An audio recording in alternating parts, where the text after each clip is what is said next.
We've been hosting live Q&A sessions on the CityNews and CityNews websites and Facebook pages to get all of your coronavirus-related questions answered by experts and officials. We recently spoke to University of Toronto psychology professor Steve Jordans about how to manage your mental health during this pandemic. Here's how he suggests dealing with the radio silence from employers while searching for a job in this economy. It's a very tricky time for any employer to be hiring. And so that's almost one of those things you have to, mentally tell yourself that this is going to be very difficult, which is no reason not to keep doing it, not to keep sending the things in.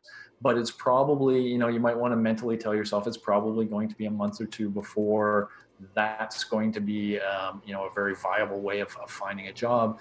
And, what else could I do? So here's a situation where you might say, okay, I will work on personal development. And there are these places like Coursera.org, edX, Udemy, all of these, LinkedIn, I think does some of this stuff now, where you can actually work on upgrading your credentials, perhaps. And so you might not be able to get a job now, but you can increase the likelihood that when people are hiring again, you are attractive. And so that will feel like, I'm not just sitting and waiting. I'm actually preparing. I'm getting ready for when they're ready. A big part of anxiety is to not feel like a victim, to feel like you're doing something and that we're having some control over how this all plays out. So personal development may be a way for that. Don't do that if it's going to add more stress to your life. But if it's done right, if it aligns with, like if it's career growth and it aligns with a career you really want, then you're probably interested in that anyway.